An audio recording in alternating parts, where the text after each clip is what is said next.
It's funny how the source of stress disappears. It was the first time in a long while that I heard these words from my mother-in-law, who had been ignoring me until now.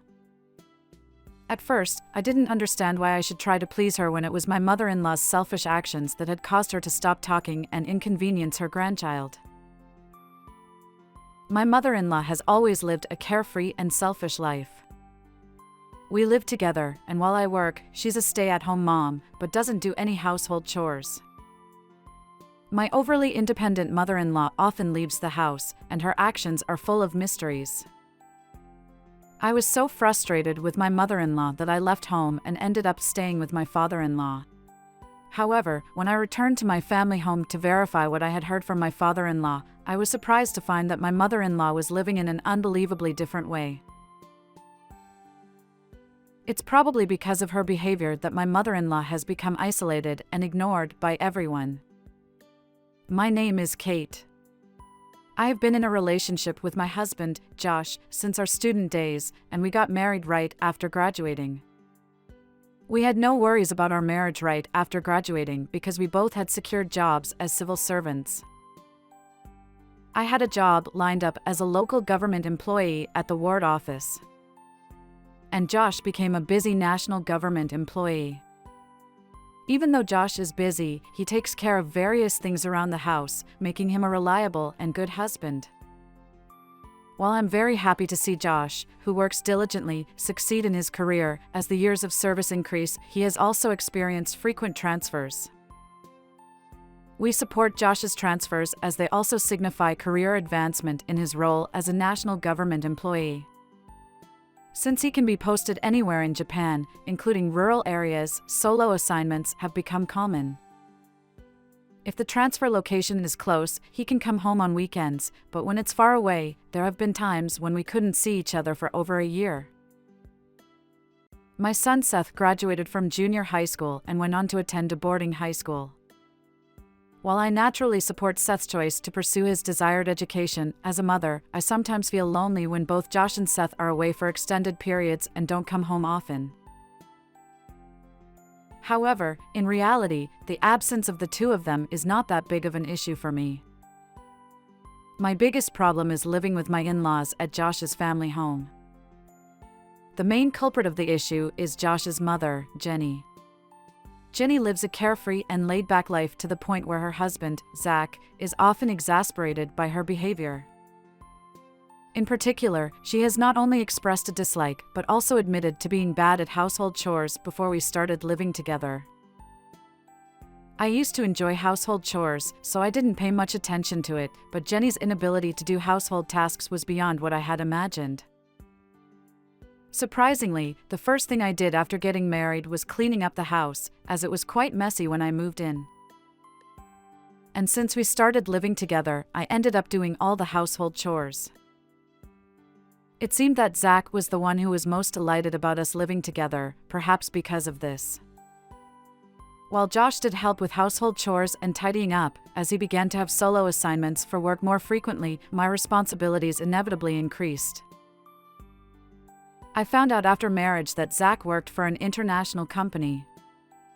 He not only had solo assignments in various branch offices across Japan, but also had international transfers, which were not uncommon.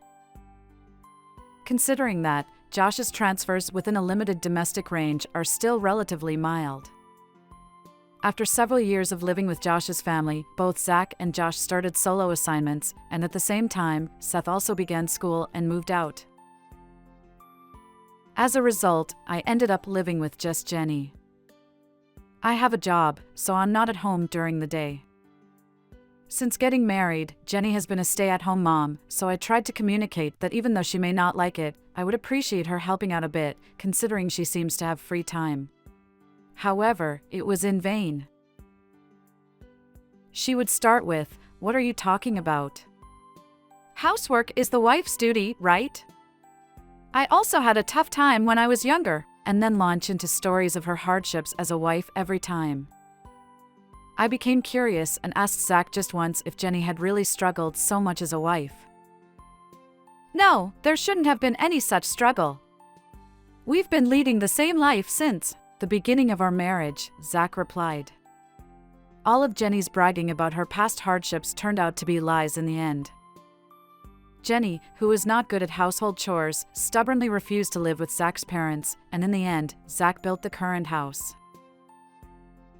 While living together, there were things about Jenny's lifestyle that seemed mysterious and made me curious. There were days when I wondered what on earth Jenny did all day as she seemed to laze around, and then there were days when she seemed to have gone somewhere and returned later than me. Jenny, who leads such a carefree life, sometimes says surprising things. You know, you have a job and must have a lot of money, right? So, consider it as financial support, and share some with me. After all, you're living in this house, so be grateful. Jenny's behavior, constantly demanding pocket money despite doing nothing all day, was something I couldn't understand. I couldn't even imagine what she was spending the money on. I didn't want to sour the relationship too much since we were living together. And so, unable to ignore Jenny's words, I reluctantly handed over the money that was in my wallet. Seth had been doted on by Jenny since he was a child, but due to the excessive physical affection and unnecessary gifts, her love seemed skewed. Because of this, Seth had started avoiding Jenny. Feeling overwhelmed by Jenny's excessive affection, Seth decided to escape it by enrolling in a boarding school for high school. When Seth was gone, Jenny lost interest in everything and started spending her days lounging around the house. As a result, Jenny's physique noticeably deteriorated, and she kept gaining more and more weight.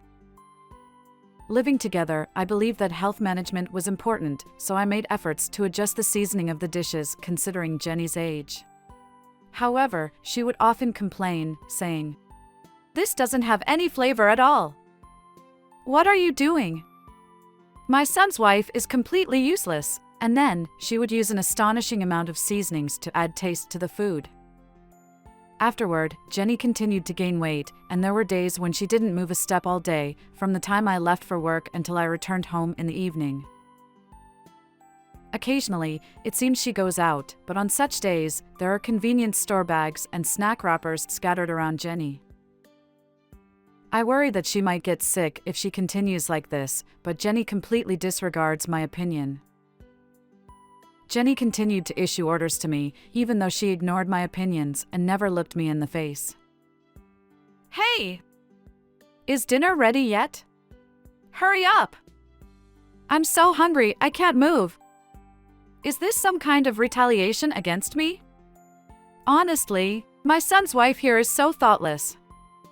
Is it because you've gained weight that you can't move?" I thought that, but I didn't say it out loud. Because every time I said something to comfort Jenny, it would come back as about 10 times more sarcastic remarks.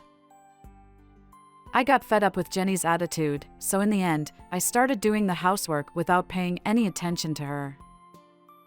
During summer vacation, the dormitory closed, and sometimes Seth would come home. However, he didn't spend much time at home because he felt he couldn't just play around during summer break as a student. When Seth came home, it seemed like he started working part-time in the local area. I thought about letting him relax during summer vacation, but he's not a child anymore, so I thought I should let him do as he pleases. However, Jenny was entirely different. Jenny doted on her only son, Josh. However, whenever something happened, she would often impose her own circumstances on Josh or interfere unnecessarily. Josh had started keeping his distance from Jenny, who constantly bothered him with such troublesome matters. That affection was now directed towards Seth, her grandson. However, Seth was also getting tired of Jenny from Jenny's burdensome interference and excessive affection.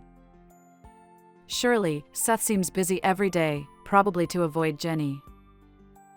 The end of summer vacation was approaching, and it happened to be right before Seth's birthday as he was about to return to the school dormitory. Because it was Seth's birthday, who she dotes on, Jenny started to enthusiastically mess up the kitchen in an attempt to cook for her grandson for the first time in years. However, when Seth tasted the dishes prepared by Jenny, he immediately stopped eating. "It's terrible. The seasoning is too salty and overly sweet. It's really not edible." Seeing how disappointed Jenny was when she heard his opinion on the dish, Seth, thinking he might have been too harsh, decided to eat another dish and praise it to be considerate. "This is delicious. Yeah, I could eat many of these." However, the dish that Seth praised was one that I had made. Hearing Seth's words, Jenny became even more dejected and, feeling frustrated with the situation, went to her own bedroom. What remained were a large quantity of Jenny's uneaten dishes and the aftermath of her messy kitchen. Saying sorry about this, Seth helped with the cleanup, but by the time we finished, it was past midnight. The next day, Seth returned to his school dormitory, and as she saw him off, Jenny hurriedly returned inside the house. And from that day forward, Jenny didn't utter a single word to me. Afterward, Jenny would eat whatever was served, but she always left a complaint note on the table. Then, she'd lounge on the living room sofa. At first, it was just during meals, but gradually, she started leaving complaint notes all day long, from morning until bedtime, placing them all over the house where I would see them. "Could you please stop this already?" When I tried to talk and resolve the situation, the words that came back from Jenny were beyond imagination. "I'm the one who's had enough. If you talk to me again, you'll owe me a fine of $80. I couldn't understand why Jenny would say such a thing, so I was baffled and didn't even bother responding. After that, Jenny continued to ignore me as usual, but she always left complaint notes in places where I could see them. Such a life continued for 2 months, and I reached my limit. I wrote on the back of one of Jenny's complaint notes, "I won't come back anymore," and handed it to her. In response, for the first time in a while, Jenny spoke, but her words were nothing short of surprising. "Haha, wouldn't it be great to get rid of the source of stress? Can you please leave this house soon?" She then threw my bag at me along with the complaint note that was there. Feeling overwhelmed by Jenny's abusive behavior and unable to deal with it any longer, I decided to pack my belongings and leave the house on the same day. However, even though I left home, my parents' house was far away, and I still had my job, so I had nowhere to go. Not wanting to return to the house where Jenny was, I stayed at a capsule hotel near the train station for about a week. Afterward, I remembered that Zach's job transfer wasn't too far away, so I asked if he could let me stay with him for a little while. I talked to Zach about running away from home, the reasons behind it, and Jenny's attitude that led to it. Knowing Jenny's personality well, Zach readily agreed to let me stay with him. "Welcome, it must have been tough," Zach said as he welcomed me. From Zach's temporary work assignment location, I could still commute by train, and it didn't affect my job. More than that, enduring life with Jenny while staying in that house was something I couldn't bear. As I expected, I felt mentally relieved, and I was able to lead a completely normal life. Zach said it's no problem for me to stay as long as I need since there is extra space in the house. Before I knew it, 3 months had passed since I ran away from home, taking advantage of Zach's kindness. I began to feel that it wasn't right to rely on Zach's kindness any longer, so I discussed with him the idea of returning home soon. Then, Zach let out a deep sigh and took out a small album from the back of a cupboard. He showed it to me. The album that Zach brought out contained many photos of Jenny. Surprisingly, in the photos, Jenny was always seen getting along with various young men. And while showing me the photos, Zach told me about what Jenny did when she wasn't at home. We're talking about a time before we got married. Zach went on a business trip as usual, leaving Jenny behind, and during that time, Jenny lived alone. Worried that Jenny might feel lonely on her own, Zach planned a surprise visit on her birthday to make her happy. Upon returning for Jenny's birthday, the first sight Zach saw was Jenny walking with an unfamiliar young man. Thinking that he might have been mistaken, Zach followed Jenny. However, Zach reported that after conversing happily with the man, Jenny went into a hotel with him. From then on, sometimes when Zach went back without telling Jenny, he began to see Jenny walking with different young men. Zach began to take photos just in case, as a precaution, it seems. However, Zach couldn't bring himself to confront Jenny with this evidence directly. So, he kept the photos hidden along with his unresolved feelings. He considered the option of ignoring it and discarding the evidence altogether. However, he couldn't bring himself to dispose of the photos and data, which is why he still had them all this time. Not only was it her overbearing attitude towards me, but also the fact that she had betrayed kind-hearted Zach that I couldn't forgive. I borrowed the photo data from Zach and went back home. I had left that messy house untouched for 3 months. I returned, thinking that perhaps she had realized just how important my presence was, but her attitude was significantly different from what I had expected. As I unlocked the front door and entered the house, I noticed that Jenny saw me return and poked her head out from the entrance. And Jenny's first words were condescending toward me. "You finally came back, huh?" But her demeanor was different from usual. Something seemed off about Jenny. I entered the house, determined to find the source of the strange odor that had been bothering me since I came in through the front door. To my surprise, the entire house, except for the area near the entrance, was filled with garbage, and there was no place to step without treading on trash. Upon closer inspection, the garden, as well as every pathway leading through the property, was completely covered in garbage. In a situation that was beyond my expectations, I was left speechless. I turned my back on Jenny and tried to leave just like that. Then, Jenny completely changed her attitude from before. You see, in this situation, you can't really live here, right? Do you understand? We can't leave it like this. So, won't you help me clean up this mess?" She seems to be saying something reasonable, but in the first place, it was her who turned this house into a garbage dump. She spoke to me with a bit of arrogance, but her face was pale, and she looked visibly distressed. She was probably asking for help while intending to make me clean up all this mess.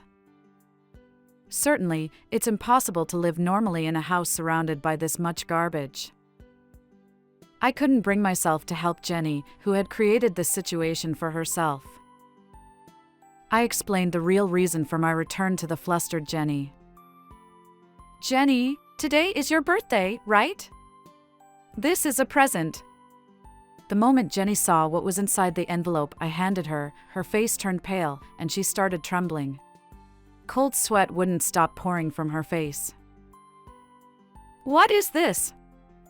"It's what you enjoy, Jenny. Pictures from your fun times." Jenny's legs gave way, and she sat down right there. Jenny, her face turning pale, fell silent as she stared fixedly at the scattered photographs on the ground. At that moment, and with perfect timing, Josh returned home as a surprise for Jenny's birthday. "Mom, I'm back. Today's your birthday, right? What's going on? Can you explain this situation to me, for starters?" Josh looked around the house in shock. His childhood home, which he had returned to after a long time, was filled with trash, so anyone would be surprised by the sight. Unable to even meet eyes with Josh, Jenny broke down in tears on the spot without saying anything. In the process, some of the scattered photos flew to Josh's feet. "Are these you, Mom?" With the scattered photos in hand, Josh stared at Jenny with an astonished expression. Unable to bear her son's cold gaze, which was a far cry from the affection he used to show, Jenny began to panic. Jenny's panicked words offered no excuse or explanation. "This is not what it looks like. What is different then?" For the first time, I saw the usually gentle Josh raise his voice to a surprisingly loud level. He was genuinely angry to that extent. "Mom, I actually know everything," he said. "What? What do you mean?" His return today wasn't a coincidence.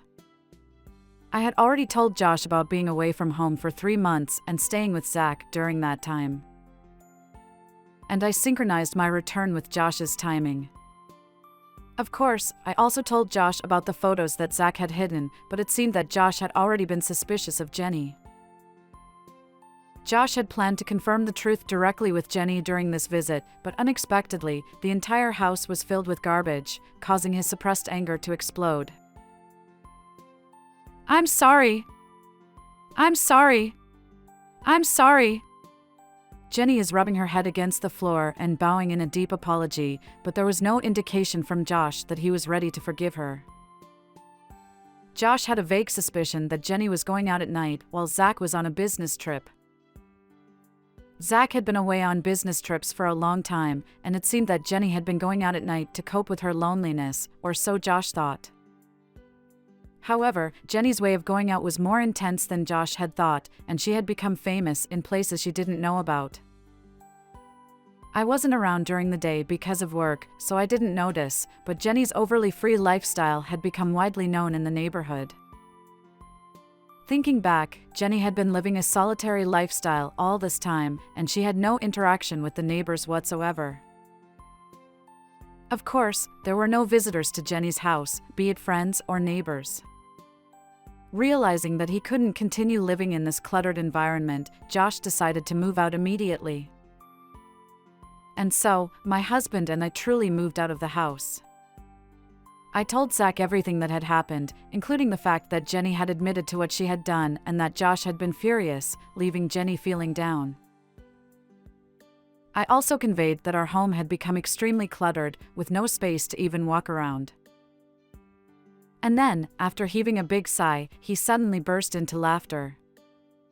Afterward, I heard from Zach that he had sent the divorce papers, which only required Jenny's signature, to our house. However, there was no sign of her submitting the documents. And so, despite Zach's frustration with Jenny's refusal to agree to the divorce, he was unable to proceed with it in the end. However, after transferring the house's ownership to Jenny, Zach moved abroad and seems to be enjoying a carefree retirement life. Left alone in the house, Jenny had to live on her own without any help or support from anyone.